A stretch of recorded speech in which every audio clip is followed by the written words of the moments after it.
भैया बीजेपी वालों, कहीं चाचा फिर से ना पलट जाए। नमस्कार दोस्तों, मेरा नाम है गोपाल और आप देख रहे हो द सेकंड ओपिनियन।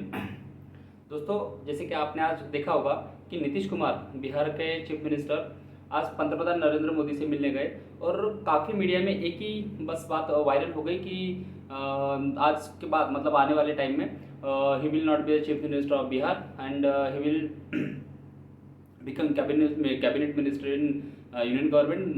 मोदी साहब के प्राइम मिनिस्टर मोदी साहब के कैबिनेट में वो प्राइम एक कैबिनेट मंत्री मिलेंगे, कैबिनेट मंत्री बनेंगे जिनकी एक अच्छा खासा भरा पोर्टफोलियो उनको मिलेगा और उसके बिहार में बीजेपी का चीफ मिनिस्टर बनेगा। तो मित्रों, इस चीज़ में कितनी सत्यता है या फिर कितना इस चीज़ में वजन है, इसके बारे में हम थोड़ा डिस्कस करने की कोशिश करेंगे। तो प्लीज़ मेरे चैनल को लाइक, शेयर एंड सब्सक्राइब कीजिएगा। तो मित्रों, नीतीश कुमार पिछले 18 साल से चीफ मिनिस्टर है। इंडिया में सबसे ज़्यादा एज ए चीफ मिनिस्टर शपथ लेने का रिकॉर्ड नीतीश कुमार ने अपने नाम पे किया है। 2005 से लेके 2024 तक मैक्सिमम टाइम उन्होंने बीजेपी के साथ बिताया है। बीच के 1.5 वर्ष छोड़ दो, 2015 से 2017 तक के, देन बीच के अभी के 1.5 वर्ष, 1 वर्ष छोड़ दो जो नीतीश कुमार और लालू यादव इनकी सरकार थी। बाकी के पूरे साल उन्होंने बीजेपी के साथ बिताए। क्योंकि दोस्तों क्या होता था ना, जब अटल बिहारी वाजपेयी पंतप्रधान थे तो उनकी कैबिनेट में वो रेलवे मिनिस्टर भी थे। लेकिन उसके बाद Nitish Kumar work like as a dictator, मतलब ऐसा कि उनके सामने वो बिहार के किसी भी बीजेपी के नेता से बात नहीं करते। उनके सीधे कॉन्टैक्ट्स लाल कृष्ण आडवाणी और अटल बिहारी वाजपेयी इनसे होते थे। तो उन्होंने बिहार में कभी भी बीजेपी की जो सेकंड पार्टी लीडरशिप होती है वो कभी पनक नहीं दी थी। उसके साथ स्वर्गवासी सुशील मोदी, इन्होंने भी बीजेपी के बड़े नेता, मतलब बीजेपी की जो सेकंड लाइन के लीडरशिप होती है उनको कभी पनपने नहीं दिया, उनको कभी बड़ा होने नहीं दिया। तो नीतीश कुमार के डिप्टी बन के ही रहे हो और डिप्टी सीएम ही थे। कभी बीजेपी का चीफ मिनिस्टर बनने का सपना भी उन्होंने देखा नहीं। इसके कारण क्या हुआ, जो बीजेपी का वहाँ पे क्या बोलते उसको कि कैडर है, वो कैडर कमज़ोर हो गया और नीतीश कुमार ने बीजेपी को कभी इतना बड़ा नहीं होने दिया कि वो नीतीश कुमार के ऊपर हावी हो पाए। लेकिन जब 2014 में उन्हें पता चला कि Narendra Modi prime minister candidate बनने वाले हैं, तो तब के जो भारतीय जनता पार्टी के राष्ट्रीय अध्यक्ष थे नितिन गडकरी जी, उनसे उन्होंने प्रॉमिस लिया कि भाई अगर नरेंद्र मोदी अगर आपके प्राइम मिनिस्टर कैंडिडेट है तो मैं आपके साथ रहने में असमर्थ हूँ, मतलब मैं आपके साथ नहीं रह सकता, मुझे एनडीए से बाहर जाना पड़ेगा। But finally Narendra Modi prime minister candidate BJP की तरफ से बन गए एनडीए के लिए। Then Nitish Kumar decided that he will left the NDA party and he fight alone. तो उन्होंने ही फॉट अलोन, तो उन्होंने अकेले लड़ा और अकेले चुनाव में लड़के उन्हें पता चला कि अपनी ताकत कितनी है। उनकी कुल मिला के 2 सीटें आई दोस्तों, हाँ सिर्फ 2 सीटें। उसके बाद जब उन्हें पता चला कि मोदी जी की वेव शुरू है, देन इन 2015 प्रशांत किशोर के अंडर में, प्रशांत किशोर के एडवाइस पे उन्होंने लालू प्रसाद यादव से गठबंधन किया। अभी जिस पार्टी के खिलाफ लड़कर जिसके जंगल राज के खिलाफ लड़कर आप सत्ता में आए हो, उनके साथ सत्ता में बैठना बहुत डिफिकल्ट होता है। ऊपर से लालू प्रसाद यादव की पार्टी जो मतलब ऐसा था कि शून्य पे थी, अर्श में पड़ी थी, उन्हें फर्श में थी, उन्हें अर्श में लाने का काम नीतीश कुमार ने किया। उनको 80 सीट्स मिली और नीतीश कुमार को 72 सीट्स मिली। तो वहाँ पे भी लालू प्रसाद यादव की पार्टी सबसे बड़ी पार्टी हो गई। और सबको पता है कि लालू प्रसाद यादव जब भी पावर में आते हैं तो पुलिस, सारी यंत्रणा, एडमिनिस्ट्रेशन पे उनका ही प्रभाव ज़्यादा होता है। उनके यादव मतलब एमआई समीकरण जो बिहार में चलता है, जो हुदंड मुस्लिम्स और यादव मिला के करते हैं, वो आम जनता जो है वहाँ पे जो लवकुश समीकरण है या कि फिर अन्य जाति है, उनको उतनी सारी चीज़ें पसंद नहीं आती और जंगल राज याद आने लगता है। तभी बीजेपी बार बार एक ही चीज़ वहाँ पे कहती है कि जंगल राज जंगल राज जंगल राज।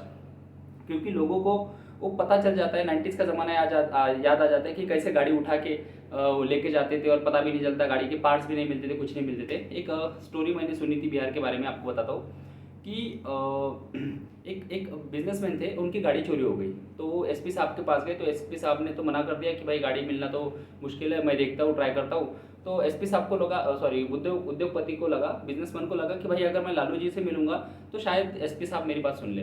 तो सीएम आवास में गए, तो सीएम आवास में गाड़ी लगी हुई थी। इसका मतलब गाड़ी किसने चोरी की और कहाँ पे लगी हुई थी, आप इसका सोच लीजिएगा। तो ये बिहार की कंडीशन थी। खुलेआम उद्योगपतियों से वसूली करना, खुलेआम बैंक का लूटमार होना, खुलेआम लड़कियों को छेड़ना, जंगल रात 6 बजे के बाद कोई बाहर नहीं आ सकता था। उसके बाद नीतीश कुमार ने टेक ओवर किया और बिहार को 2005 से लेकर 2010 तक अच्छे से चलाया। बिहार में क्राइम रेट कम हुआ, डेवलपमेंट मॉडल हुआ, डेवलपमेंट अच्छे से उन्होंने किया। उसके बाद नीतीश कुमार की जैसे जैसे एज बढ़ती गई या फिर जैसे जैसे उन्होंने फ्लिप मारना शुरू किया, वैसे वैसे उनकी पावर भी कम होती चली गई। अब मित्रांनो, अब दोस्तों, नीतीश कुमार एक लाइबिलिटी है। बीजेपी ने नीतीश कुमार को अपने पाले में इस बार इसलिए लिया क्योंकि वो जो इंडिया गठबंधन उन्होंने बनाया था, बीजेपी वाले उस नैरेटिव को खत्म करना चाहते थे कि इंडिया गठबंधन जिसने बनाया, इंडिया गठबंधन का मतलब समन्वयक जो था, उस बंदे वो इंसान ही हमारे तरफ आ गया। तो ये सबसे बड़ा मतलब होता है ना, मॉरल डिफिट फॉर इंडिया गठबंधन था। ऊपर से जो जाति का समीकरण बनाने की कोशिश इंडिया गठबंधन कर रहा था, जातीय जनगणना वगैरह। तो जातीय जनगणना जिसने जातीय जनगणना की रीव बिहार में रखी और पूरे इंडिया में रखने की कोशिश की, वो नीतीश कुमार अगर बीजेपी के पाले में आ जाते तो जो जाति का मुद्दा राहुल गांधी जोरों शोरों से उठा रहे थे, वो मुद्दे में उतना दम नहीं रहता। तो बीजेपी ने ये प्लान किया कि ठीक है, नीतीश कुमार अभी शॉर्ट टर्म गोल के लिए उन्हें चीफ मिनिस्टर रहने देते, उसके बाद देखेंगे क्या होता है।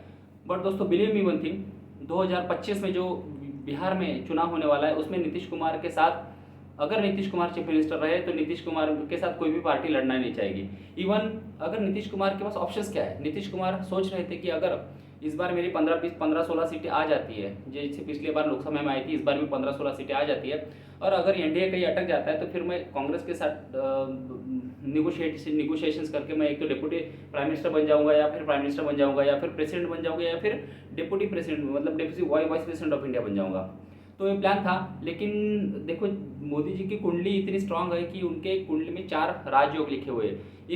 अगर इस बार तो प्राइम मिनिस्टर बनेंगे, अगर 2029 में भी उन्होंने प्राइम मिनिस्टर के लिए खुद को नॉमिनेट करना चाहा तो 2029 में भी जीतेंगे और 2034 तक राज करेंगे। तो नीतीश कुमार की ये योजना 2019 में भी वही बनी थी। उनको प्रशांत किशोर ने यही एडवाइस दी थी कि आप बीजेपी की सीटें कम करो। मतलब बीजेपी की 2014 में बीजेपी ने 22 सीटें जीती थी, तो बीजेपी 2019 में 17 सीटों पे लड़ी सिर्फ, क्योंकि बीजेपी 3 चुनाव हार चुकी थी, वो प्रेशर था। और नीतीश कुमार जैसे अगर गठबंधन मतलब नीतीश कुमार जैसे अलायंस पार्टनर अगर बाहर जाते तो एक बैड इम्पैक्ट पड़ता। तो बीजेपी ने उनकी सारी शर्त मान ली, समान सीटों पे, मतलब 17 सीटों पे बीजेपी लड़ी और 6 सीटों पे चिराग पासवान की पार्टी लड़ी, और बीजेपी 17 में से 17 सीटें जीती, जेडीयू 16 सीटें जीती और एलजेपी 6 सीटें जीती। तो 39 सीटें कुल 2019 में बीजेपी 40 में से जीती। इस बार दोस्तों सबसे ज़्यादा लॉस अगर किसी को होने वाला है तो नीतीश कुमार को होने वाला है। उस बार इनकी 4 या 5 सीटें का लॉस बीजेपी को हो सकता है, और वो सारा लॉस एक तो इससे आएगा, एलजेपी से 1-2 सीटों का लॉस आ सकता है, नीतीश कुमार की पार्टी से 5-6 सीटों का लॉस हो सकता है, और बीजेपी को 1-2 सीटों का लॉस हो सकता है। तो BJP and NDA is going to win around 32 seats in Bihar. Okay, अब नीतीश कुमार जो इस बार मोदी जी से मिलने गए, अगर रिजल्ट लगने के बाद जाते तो मोदी जी ऑब्वियसली कहते कि भाई अब जीत गए ना तो आ गए। तो रिजल्ट से पहले ही तो नीतीश कुमार कुर्सी छोड़ने नहीं गए थे। इतना याद रखना दोस्तों, नीतीश कुमार कभी कुर्सी छोड़ते नहीं है। Nitish Kumar is a tough negotiator.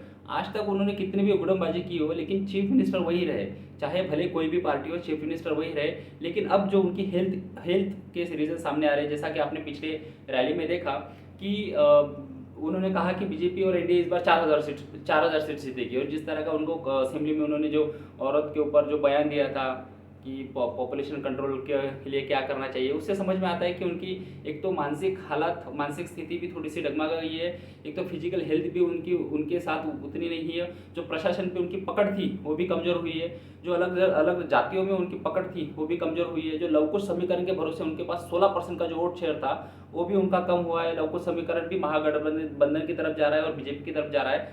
तो ये सारा सीनारियो देख के 2025 में बीजेपी या फिर आरजेडी कोई भी उन्हें चीफ मिनिस्टर बनाने की प्रॉमिस भी करेगा नहीं और चीफ मिनिस्टर बनाएगा भी नहीं। इवन 2024 के इलेक्शन के बाद, मतलब जो लोकसभा का इलेक्शन का भी रिजल्ट आएगा कल, उसके बाद भी अगर आरजेडी के साथ जाने के नीतीश कुमार सोचते हैं तो आरजेडी वाले उन्हें चीफ मिनिस्टर कभी नहीं बनाएंगे, और बनाएगा भी, क्योंकि इस बार नीतीश कुमार जाएंगे तो Nitish Kumar will be zero for them, क्योंकि उन्हें पता है, आरजेडी को पता है कि नीतीश कुमार को लेके लाइबिलिटी अपने पाले बनना है, क्योंकि वो अपने साथ आएंगे तो सीटें इक्वली लड़ेंगे। वहाँ पे आरजेडी बड़ी पार्टनर रहेगी अगर कांग्रेस के साथ लड़ेगी, और बाकी छोटी पार्टियों के साथ रहेगी। बट अगर आरजेडी के साथ जेडीयू आ जाती है तो जेडीयू आधे सीटों पे लड़ेगी, और चुनाव के बाद नीतीश कुमार फिर से पलटी मार सकते हैं, बीजेपी में जा सकते हैं। और लालू यादव का एक ही सपना है, उनके मरने से पहले उनका बेटा तेजस्वी, या जेल जाने से पहले उनका बेटा तेजस्वी की ताजपोशी हो मुख्यमंत्री पद के लिए। तो मुख्यमंत्री पद के नीचे नीतीश कुमार आरजेडी मानेगी नहीं, और बीजेपी भी इस बार मुख्यमंत्री पद के नीचे मानेगी नहीं। तो उनके लिए एक ही रास्ता है जिसे हम बोलते कि रिस्पेक्टफुल एग्जिट, कि आप केंद्र में मिनिस्टर बन जाए या राज्यपाल बन जाए या किसी और अन्य पद पे चले जाए, लेकिन बिहार की जो मुख्यमंत्री पद की सीट है वो बीजेपी के लिए खाली करनी होगी।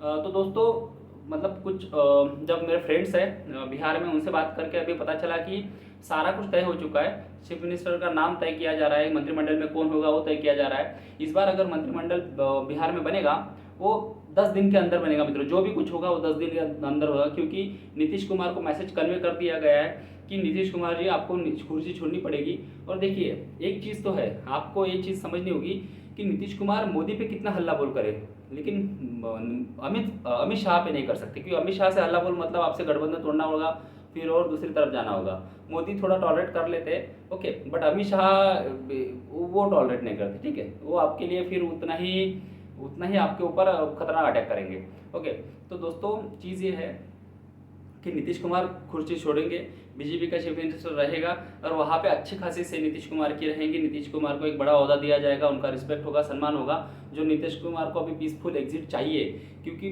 बिहार का लॉ एंड ऑर्डर, बिहार का जो बदहाली है लॉ एंड ऑर्डर की वो दिख रही है, लोगों के बीच में पकड़ उनकी नहीं रही है। लोग अभी नया चेहरा चाहते हैं। 18 साल से सीएम नीतीश कुमार को देख देख के लोगों के बीच में एंटी इनकम्बेंसी आई है। ऊपर से अभी एक्टिव उतना नहीं है, हेल्थ के इश्यू चल रहे हैं। ऊपर से बात करते हैं तो ऐसा लगता है कि कुछ ना कुछ थकवा उनके बातों में आता है, कि अलग अलग इनोवेशंस नहीं दिखते। तो इस बार दोस्तों पिछले बार भी एक बार निकली थी कि Chirag Paswan may become the chief minister face for BJP and NDA in 2025 election, but provided that he will be the face of chief minister from BJP, so he'll have to merge his party into BJP, then he can become the chief minister face of BJP and NDA in Bihar. तो अगर ऐसा होता है तो there will be a direct fight between the Chirag Paswan and Tejashwi Yadav. तो Bihari first का जो नारा है चिराग पासवान का, वो उनको प्रमोट करने में आसानी होगी। और but there is one more factor दोस्तों, उसके बारे में हम कभी और बात करेंगे। प्रशांत किशोर, उनको अवॉइड नहीं किया जा सकता, उनको इग्नोर नहीं किया जा सकता इस बार 2025 के चुनाव में। तो दोस्तों उनका भी फैक्टर रहेगा। लेकिन इतना मैं दोस्तों आपको हमखास बता रहा हूँ कि बिहार में आने वाले 15 या 20 दिन में कुछ बड़ा भूकंप होने वाला है। नीतीश कुमार को जाना पड़ेगा और बीजेपी के लिए चीफ मिनिस्टर की सीट बिहार की खाली करनी पड़ेगी। तो मेरा विश्लेषण आपको कैसा लगा प्लीज़ कमेंट बॉक्स में लिखिए। प्लीज़ मेरे चैनल को लाइक शेयर और सब्सक्राइब कीजिए। Thank you.